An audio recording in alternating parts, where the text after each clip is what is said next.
ഞാൻ ചോദിക്കട്ടെ, 28-ന് നൂല് കെട്ടുന്ന പണി ഇവിടെയൊക്കെ ഇല്ലേ? ഉണ്ടോ? 28-ന് നൂല് കെട്ട്. അച്ഛന് ലീവ് കെട്ടിയില്ലെങ്കിൽ 30-ന് കെട്ടിയാൽ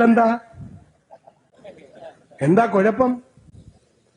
അല്ലെങ്കിൽ ഇതൊന്നും വേണ്ട, വലുതാകുമ്പോ അവന് വേണമെങ്കിൽ ഒന്ന് കെട്ടിക്കോട്ടെ, അങ്ങനെയും വയ്ക്കാമല്ലോ.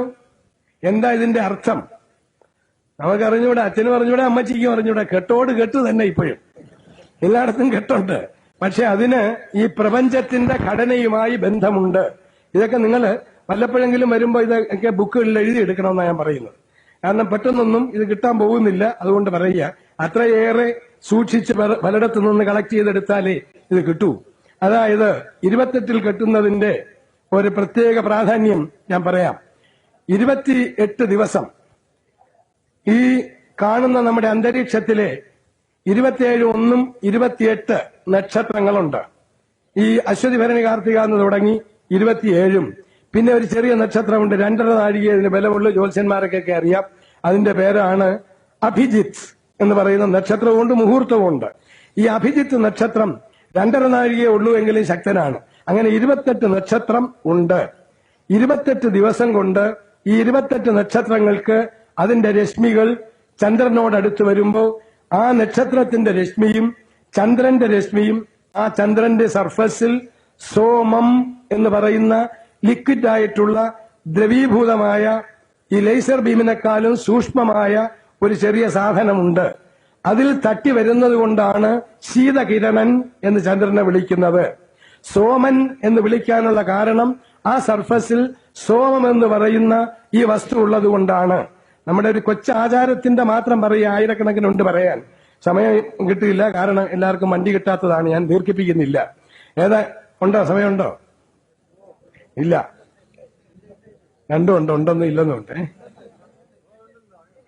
അപ്പൊ 28 നക്ഷത്രങ്ങളിൽ ഒന്നിന്റെ ഒരു രശ്മി ചന്ദ്രനിൽ വീഴുമ്പോ ചന്ദ്രന്റെ സോമം, ചന്ദ്രന്റെ രശ്മി, ആ നക്ഷത്രത്തിന്റെ രശ്മി, ഇത് മൂന്നും ചേർന്ന് എത്ര കടുത്ത സർഫസിനുള്ളിലേക്കും വരാം. അങ്ങനെ വരുമ്പോ ഉറങ്ങുന്ന നമ്മളിലും ഈ ചുറ്റുപാടുമുള്ള എല്ലാ ചെടികളിലും ഇത് വീഴുന്നു. അങ്ങനെ ചന്ദ്രനിൽ നിന്നും കിട്ടുന്ന ഈ സഹായം കൊണ്ടാണ് ഓഷധികൾ, ചെടികൾ ഇങ്ങനെ വളരുന്നത്. ആ ചെടികൾക്ക് ഓഷധീശൻ എന്ന് ചന്ദ്രനെ വിളിക്കുന്നത് ഓഷധികൾക്ക് കൊടുക്കുന്ന ഈ സഹായം കൊണ്ടാണ്. നമുക്കും അത് ലഭിക്കുന്നു.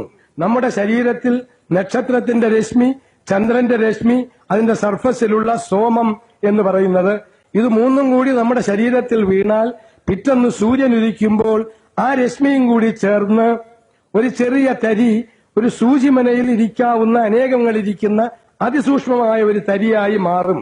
അതിന്റെ പേര് ഋഗ്വേദത്തിലുള്ളത് പിതൃപിണ്ഡം എന്നാണ്.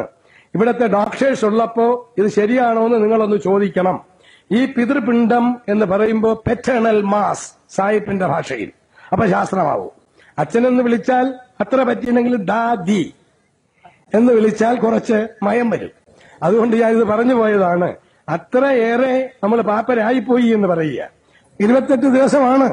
അതിന്റെ പേര് നമ്മൾ കൊടുത്തിരിക്കുന്നത് ചാന്ദ്രമാസം. ചന്ദ്രമാസം എന്നാണ്. ഒരു ചന്ദ്രമാസത്തിനകത്ത് 28 ദിവസം പെടുന്നു. ഈ 28 ദിവസത്തിലുണ്ടാകുന്ന മെൻസുറേഷൻ ഒരു ഭാഗത്ത് ഓർമ്മിച്ചു വയ്ക്കുക. അങ്ങനെ ഓർമ്മിച്ചു വച്ചാൽ ഈ 28 നക്ഷത്രങ്ങളിൽ നിന്ന് ലഭിക്കുന്ന പിതൃപിണ്ഡം 28 എണ്ണമായി കഴിയുമ്പോൾ ഒരു ചെലന്തി വില കെട്ടുന്ന മട്ടിൽ, അല്ലെങ്കിൽ കഫം കൊണ്ട് പൊടി മറഞ്ഞാൽ എങ്ങനെ ഇരിക്കും, അതേപോലെ ഈ ഒരുതരം ജെല്ലി കൊണ്ട് 28നെയും ഉള്ളിലാക്കി ഒരു ചെറിയ വിത്ത് പോലെയാകും. ആ വിത്ത് പോലെ ആകുമ്പോൾ 28 എണ്ണത്തിന് 28 ഗുണമായതുകൊണ്ട് ഇത് പരസ്പരം അങ്ങോട്ടും ഇങ്ങോട്ടും ഇതിന്റെ പ്രകാശരശ്മികൾ കൈമാറിക്കൊണ്ടേയിരിക്കും.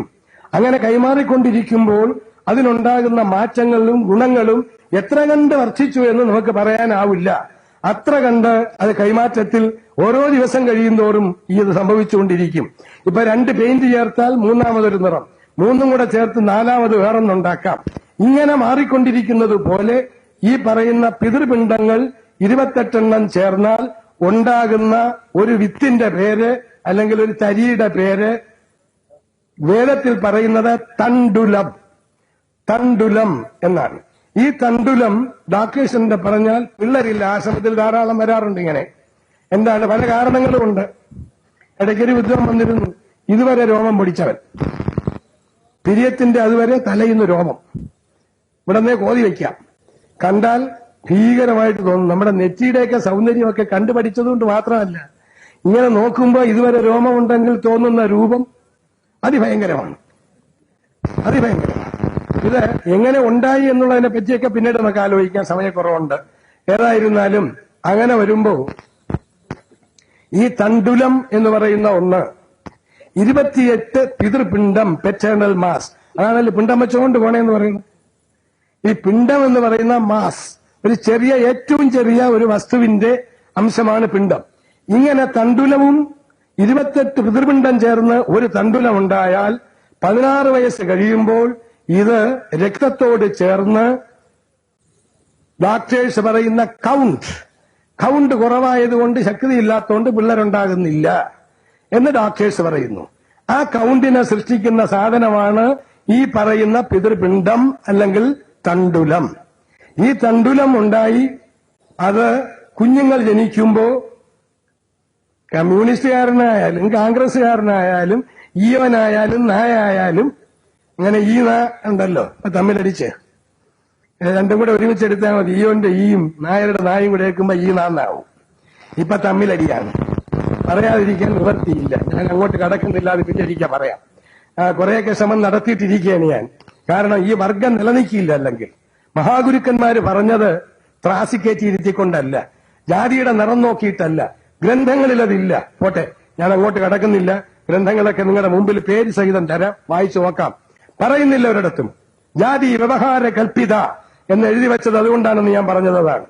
അങ്ങനെ ഈ 28 എന്തായാലും പോട്ടെ, മാറിപ്പോവും. ഈ 28 കഴിഞ്ഞ തണ്ടുലം കൊണ്ട് ഒരു കുഞ്ഞ് ജനിക്കുമ്പോൾ അച്ഛന്റെ ശരീരത്തിലെ 28ൽ നിന്ന് 21 കുഞ്ഞിന്റെ ശരീരത്തിലേക്ക് മാറും. അച്ഛൻ മോശക്കാരനെന്ന് പറഞ്ഞ് കുറച്ച് വളർന്നു വരുമ്പോ പരിഷ്കാരി അല്ലെന്ന് പറഞ്ഞാൽ മടത്തരമാണ്. അതിലത്തെ 21 ഇവന്റെ ഇരിക്കുന്നത്. മനസ്സിലായില്ലേ? അതുകൊണ്ട് അതൊന്ന് ധരിച്ചു വയ്ക്കണം നമ്മള്. പുരോഗമനമില്ലാത്ത അച്ഛനെന്ന് പറഞ്ഞാൽ 28ൽ 21 ഇവന്റെ ഇരിക്കുകയാണ്. അപ്പൊ ഇവന്റെ പുരോഗതി എന്ന് പറയുന്നത് അച്ഛന്റെ പുരോഗതിയുടെ ബാക്കിയാ. ഇത് സമ്മതിച്ചേ പറ്റൂ. ഇത് ശാസ്ത്രജ്ഞൻ സമ്മതിച്ചു കഴിഞ്ഞു. എന്നിട്ട് 7 അച്ഛന്റെ ശരീരത്തിൽ അവശേഷിക്കുന്നു. അത് കഴിഞ്ഞ് ഈ 21 അവന് കുട്ടികൾ ജനിക്കുമ്പോ രണ്ടാം തലമുറയിൽ, ഓരോ തലമുറയിലും വരുമ്പോ ഈ പറഞ്ഞ 28 നിങ്ങൾ ഓരോ തലമുറയിലും കണക്ക് കൂട്ടിക്കൊള്ളണം. അങ്ങനെ കണക്ക് കൂട്ടുന്നതനുസരിച്ച് ഈ 21 അടുത്തത് 15 അവന്റെ കുട്ടിയിലേക്ക് പോകും. അവന്റെ അച്ഛന്റെ എന്ന് കിട്ടിയ 21 15 പോയി കഴിഞ്ഞാൽ 6 ബാക്കി വരും. അടുത്ത 3-ാം തലമുറയിലേക്ക് പോകുമ്പോൾ 10 പോകും, ബാക്കി 5 ബാക്കി വരും. അടുത്തത് 6 പോകും, 4 ബാക്കി വരും. 3, 2, 1.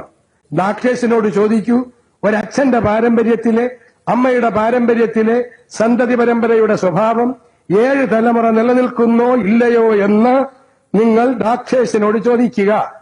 അങ്ങനെ ചോദിച്ചാൽ അത് സത്യമാണെങ്കിൽ പഴഞ്ചൻ എന്ന് വിധിയെഴുതി തള്ളിയ ഋഗ്വേദത്തിലെ കോടാനകോടി കൊല്ലങ്ങൾ മുമ്പ് എന്ന് തെളിവുള്ള ആ ഗ്രന്ഥത്തിൽ കണ്ടെടുത്തിരിക്കുന്ന സത്യം ഭാരതത്തിന്റെ കോടാനകോടി കൊല്ലങ്ങൾക്ക് മുമ്പുണ്ടായിരുന്ന സംസ്കാരത്തിന്റെ പ്രതീകമല്ലേ? അതിനെ ആക്ഷേപിക്കാൻ നമുക്ക് അവകാശമുണ്ടോ? ആക്ഷേപിച്ചത് കൊണ്ട് ഫലമുണ്ടോ? നമ്മൾ എവിടെ ചെന്ന് നിൽക്കുന്നു എന്നുള്ള ഒരു ഉത്തരം മാത്രമേ നമുക്ക് കിട്ടുന്നുള്ളൂ. ഇങ്ങനെ ഈ 28 ദിവസം കൊണ്ട് ഈ 28 7 തലമുറകളെ ബന്ധിപ്പിച്ചുകൊണ്ട് ഈ ലോകത്ത് ജീവിക്കുന്നതിനാൽ 28 വരുമ്പോ എന്ത് ചെയ്യുന്നു? ഇവിടെയൊക്കെ ഏത് നിറമുള്ള നൂലാണ് കെട്ടുന്നത്? കറുത്തത്. ചിലയിടത്ത് മഞ്ഞ നൂലുകൂടെ കെട്ടും. എന്തിനാണെന്ന് പറയാം. ഈ കറുത്ത നൂലെടുത്ത് ഇങ്ങനെ കെട്ടുന്നതിന് ചില മന്ത്രങ്ങളും ഒക്കെ ഉണ്ട്. ഇത് കെട്ടുമ്പോ ഇങ്ങനെ ഭൂമുഖത്തിരിക്കുന്ന നേതാവിന്റെ കൂടെ കുടുംബകലഹം ഉണ്ടാക്കണ്ടേ, പണ്ടേ ഇങ്ങനെ ചെയ്തു വരുന്നത് പെണ്ണുങ്ങളുടെ പരിപാടിയാ, മറന്നോട്ടെ. എന്നാൽ ഈ സിഗരറ്റിന്റെ അത്ര വിലയില്ലാത്ത മട്ടിലാണ് സംസാരം. ഈ കൂശ്മാണ്ഡത്തിന് ഈ പറഞ്ഞ ഈ കാര്യം ഒന്നും അറിഞ്ഞുകൂടാ. എന്നാലും വകവയ്ക്കാതെ പെണ്ണുങ്ങളുടെ കാര്യമായിട്ട് അങ്ങ് തള്ളും. അല്ല, ഇത് ആണിന്റെ കാര്യമാണ്. ഇയാളെ 21 അപ്പുറത്ത് കിടക്കുന്നത്. മനസ്സിലായില്ലേ? അതുകൊണ്ട് അവിടുത്തെ 21 അതിന്റെ അപ്പുറത്ത് പോയത്. ഇങ്ങനെ 7 തലമുറയിൽ പോയി നിൽക്കുന്നത് ഇന്ന് ഡോക്ടേഴ്സ് സമ്മതിച്ചിട്ടുണ്ട്. Ancestral discipline of the successorship is in 7 ancestral sections. അത് എടുത്തു പറഞ്ഞിട്ടുണ്ട്. ഇത് നമ്മുടെ ഋഗ്വേദത്തിലെ ഒരു കാര്യമാണ്. പക്ഷേ നമുക്കിത് മനസ്സിലാക്കേണ്ട ആവശ്യം വരുന്നില്ല. ഇത് ഈ കറുത്ത നൂല് കെട്ടുമ്പോൾ അതിന്റെ അർത്ഥം you are bound to the world. നീ ഈ ലോകത്തിനോട് ഇതാ കെട്ടപ്പെട്ടിരിക്കുന്നു, ബന്ധിക്കപ്പെട്ടിരിക്കുന്നു. ഇത് കറുത്ത നൂല്. ചിലയിടത്ത് മഞ്ഞ നൂലുകൂടെ കെട്ടും. മഞ്ഞ ലൈറ്റ് അടിക്കാറുണ്ട് നമ്മൾ ഇതിന്. ഈ കാറിലൊക്കെ മഞ്ഞ ലൈറ്റ് വയ്ക്കാറുണ്ട് മിസ്റ്റ് കടന്നു പോകാൻ. അപ്പൊ മഞ്ഞയ്ക്ക് തടസ്സങ്ങളെ അതിലംഘിച്ചു പോകാനുള്ള കഴിവുണ്ട്. മഞ്ഞ നൂല് കെട്ടുന്നതിന്റെ അർത്ഥം നീ ബന്ധിക്കപ്പെട്ടിരിക്കുന്നു. കറുപ്പ് ഏതിന്റെ ഗുണം? താമസ ഗുണത്തിന്റെ നിറം കറുപ്പാണ്. രാജസ ഗുണത്തിന്റെ നിറം ചുവപ്പാണ്. അത് കർമ്മങ്ങളെ മാത്രം കാണിക്കുന്നു. നല്ലതും ചീത്തയും വരും. രാവണൻ അതിന്റെ അധിപതിയാണ്. അടുത്തത് സാത്വിക ഗുണത്തിന്റെ നിറം വെണ്മയാണ്, വെളുപ്പാണ്.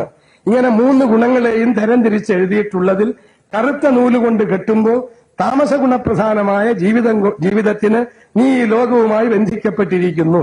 മഞ്ഞ കെട്ടുമ്പോ നമ്മളെ ഓർമ്മിപ്പിക്കുന്നു നിന്റെ ഡ്യൂട്ടിയാണ് ഈ കറുത്തതിൽ നിന്ന് വ്യതിചലിച്ച് രക്ഷപ്രാപിക്കേണ്ടത് എന്ന്.